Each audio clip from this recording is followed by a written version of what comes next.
the same that the queries I do. So actually my queries are necessarily slower, but these are technical details, so I will skip it. So in order to break the card, we need to do 300 queries to the card. Okay? However, this is actually a big simplification. Okay? Because with this, the attack should take 10 seconds total to extract one key from the card. Okay? And in practice, it doesn't work so well. And this is related to the random number generator of the card. Okay? So here is experiment 1. So here is our London University card from our university, which is my class. Okay? So here we see the probability distribution of different randoms. Does it look random to you? It might look random, but it isn't. Okay? Actually, the mean entropy of this probability distribution, and by definition, the mean entropy is log in the base 2 of the probability of the most likely card random, which I could generate, is about 12.4 bits. Instead of 16 or 32, because actually these randoms are not 32 bits, but they have 16 bits redundancy. So actually, the maximum possible value would be 16 bits. Okay? So then actually, the rule of the thumb says that the complexity of the attack will be like 2 to the power 12 times the 10 seconds I've told you about. So in real life, the performance of the attack which I have invented is degraded by the quality of the random number generator. The more random it is, the longer the attack will take. That's how it really works in practice. You can download the attack, run it at home, and you will see. With different counts, you will get different results. So with this count, basically, we like 1 day to recover a key. Which is still okay. Okay, you can still break it with this publicly available implementation of the attack. Okay. Now we have taken a Malaysia payment card, which is also a MIFAR classic. And here's the probability distribution which you have obtained experimentally for the random. And the mean entropy was only about 4.4 bits. Okay? And this is funny because this Malaysia card can be used for medical healthcare, cinemas, restaurants, public transportation, fast foods, and so on, and even for shopping. Okay? So in Malaysia, in theory, there is the same chip, but the random number generator is not as good as it is in our university card. How interesting. So this is to say that each time we are talking about random number vulnerabilities like in Bitcoin, you can never know what's really going on if you don't do experimentation and you don't study the distribution and see what's going on. And you will see that each diversion of the chip behaves differently. Okay? So another example is my London Oyster card from 2006. So I bought it in 2006, but it still works today. I still use it every day in London. Okay? And here the mean entropy is 2.8 bits. So it's even worse. Okay? So expected attack time is about 3 minutes to recover the key from this card. And I have obviously long time ago recovered the keys from the card. Okay? So I know the keys. Okay? So that's very interesting.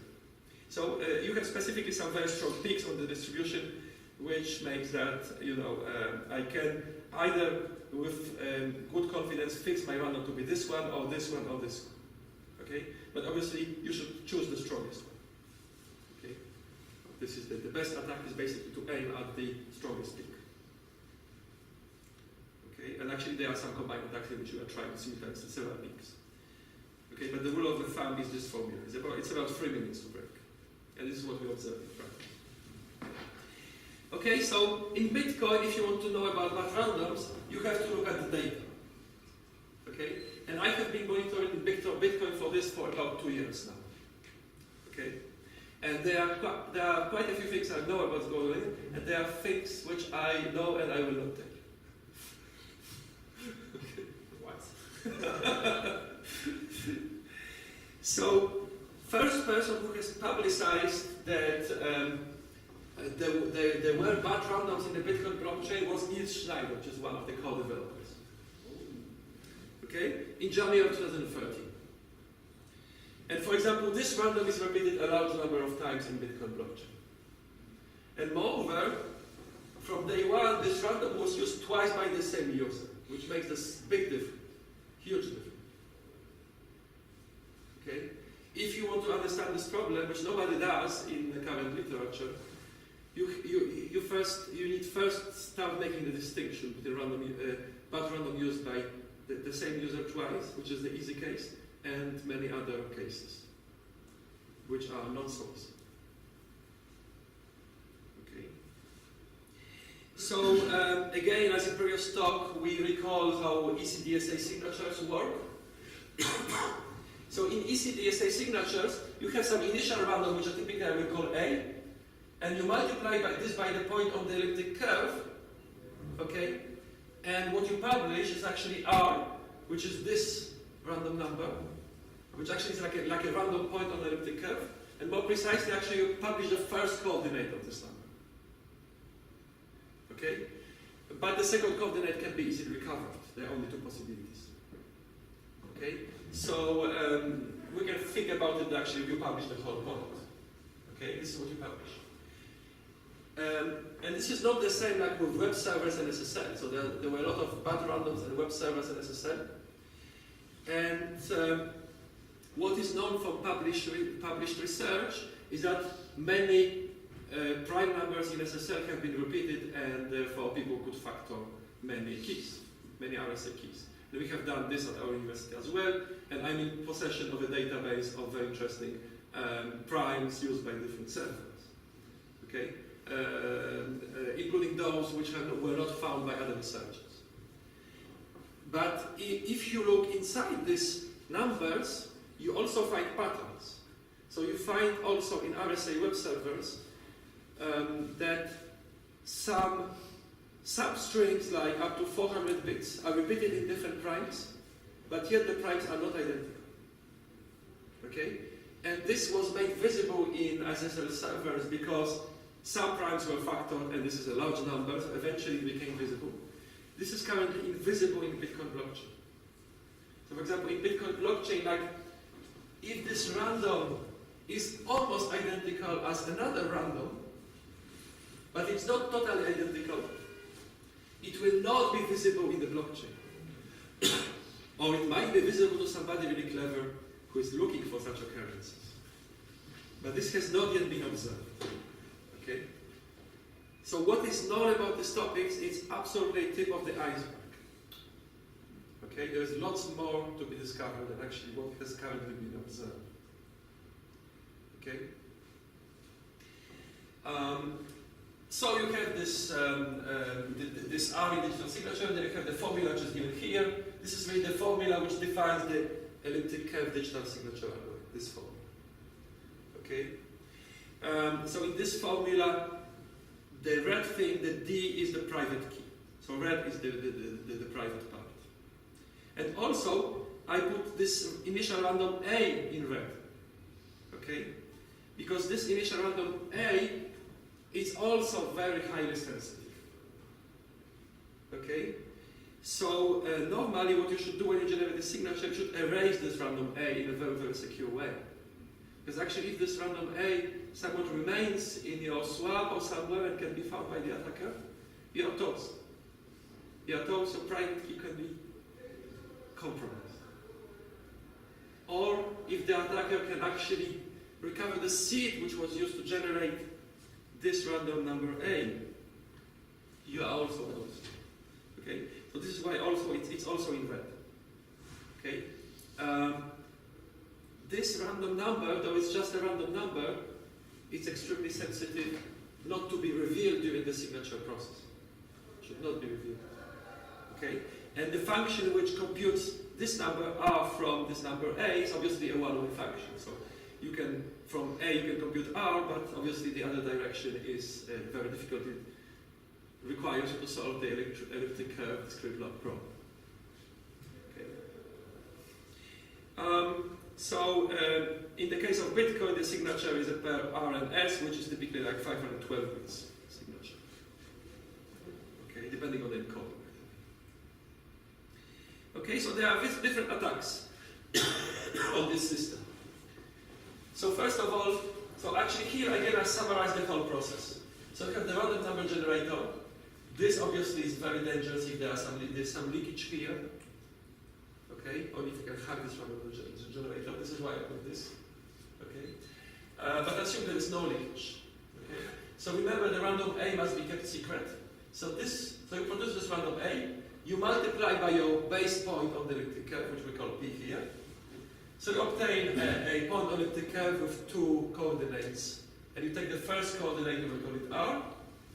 And then basically you compute your digital signature by this formula, okay, which involves A and D, by the way. A is my random here, and D is my private key. Okay, so there are two secrets in this formula.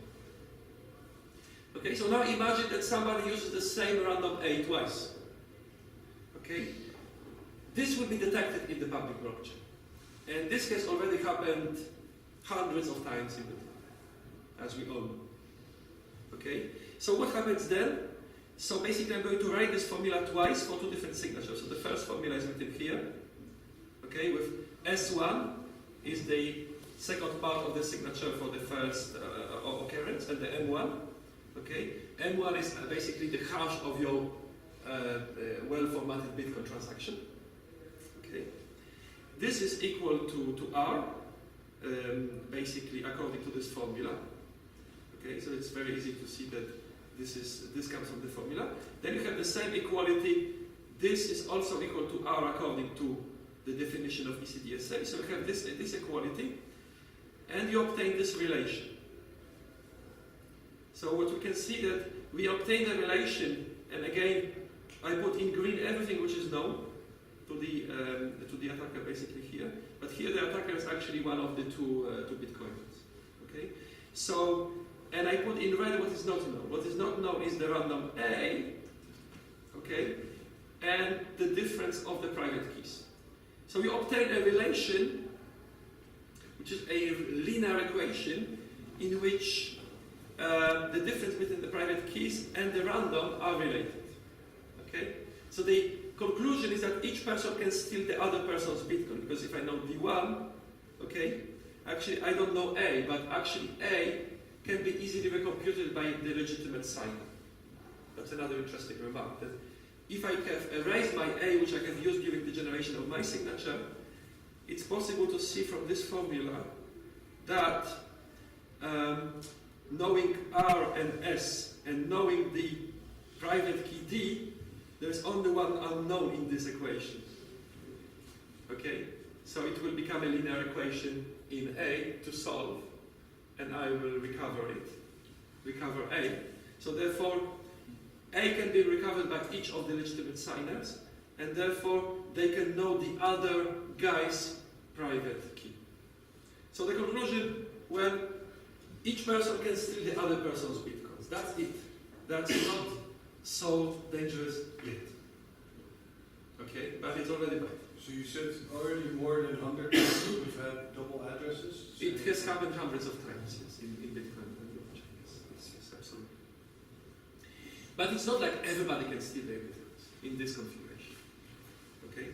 So another configuration is that the same user does this. So basically D1 is equal to D2. Then if you look at the same formulas, you will see that we obtain this at the end. We obtain a very simple equation which involves only two unknowns in red. The private key and the random. Okay? And it's possible to see that in this case, anybody can steal the Bitcoins. Okay?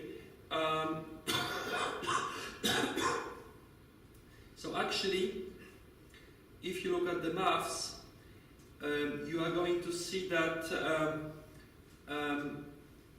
you can obtain a single equation which is written here, in which there is only one unknown, which is the random, A. Okay? So just take this equation twice, which is written here and here, okay? And you write it in such a way that you have something equals to R times D, and from the other equations you also obtain something equal to R times D, therefore these things must be equal. And then you obtain this formula.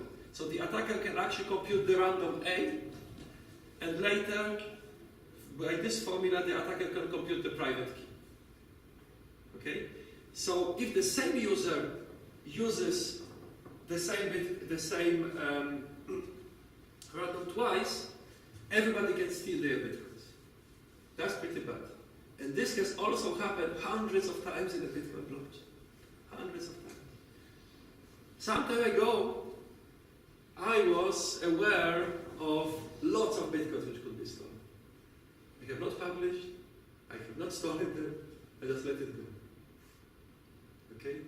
There were lots of opportunities in the past for bitcoins to be really stolen. Very easy due to this. Nobody has noticed, nobody has published, nobody told the public. Which I found was really amazing. Nobody has made this public. Well, people just didn't make it public. But for me, by myself, I wrote all this stuff Sorry? to the tech. But obviously, there are people who knew. Okay? So by the way, some time ago, there was a famous Android bug relayed by the press. It kind of stopped in August 2013. Okay? Well, it didn't stop. It's just that the press made people believe that it stopped. Okay? In December 2013, it was reported at CCC conference in Germany. So there is a specific Bitcoin address which has basically taken money from many other people's accounts. To this day, the money are still there.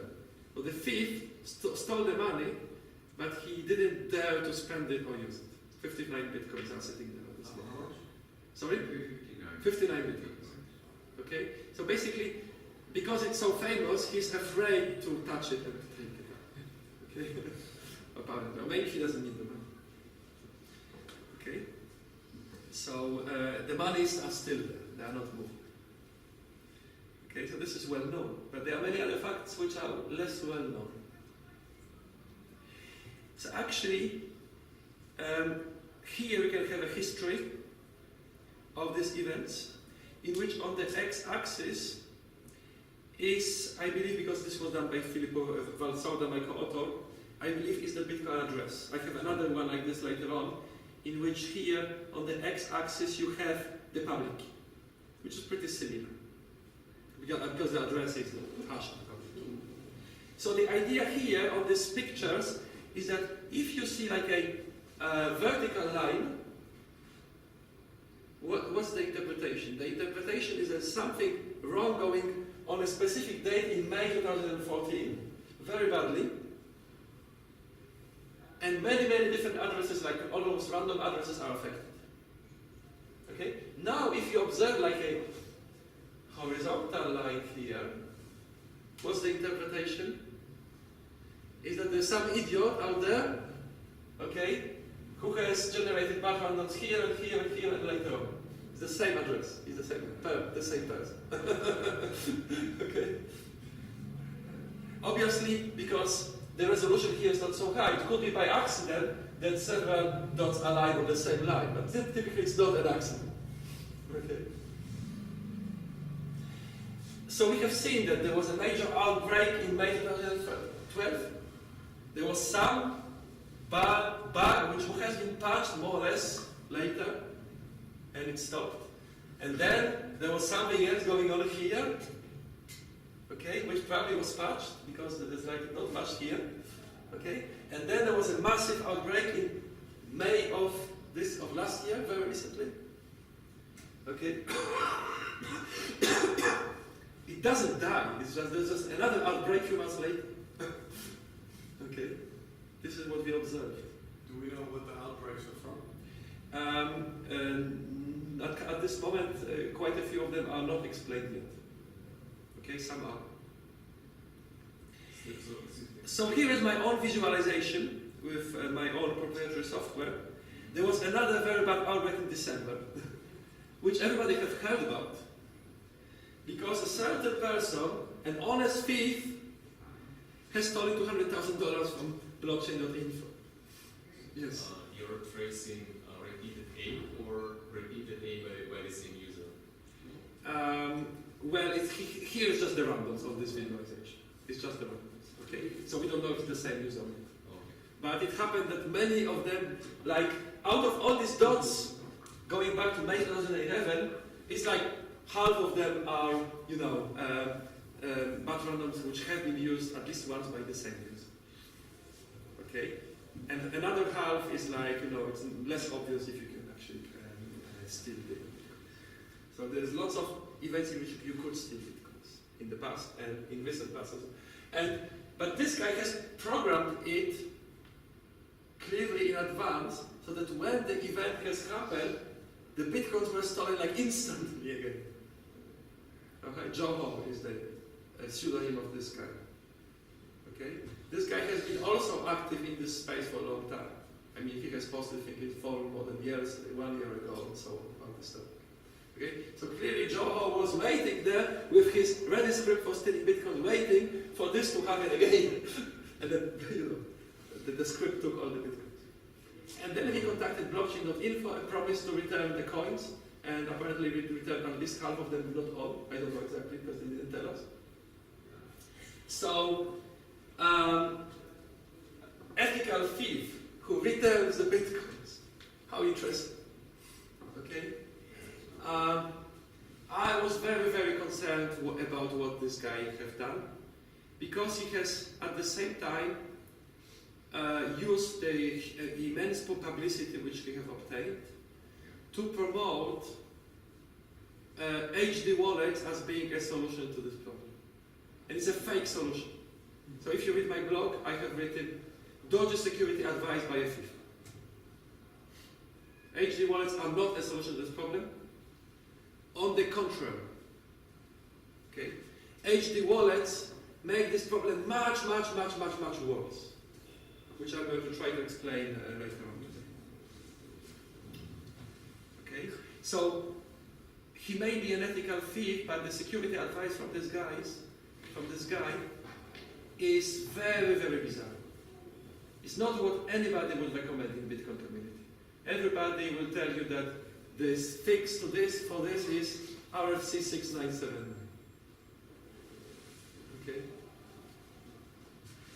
Except this this thief person who, you know, has a different idea what the fix is. How bizarre. So you want more recent examples? This one is from 4th of January and appears 7 times actually. I have it's not 7 times in one single block. So if you like recent examples.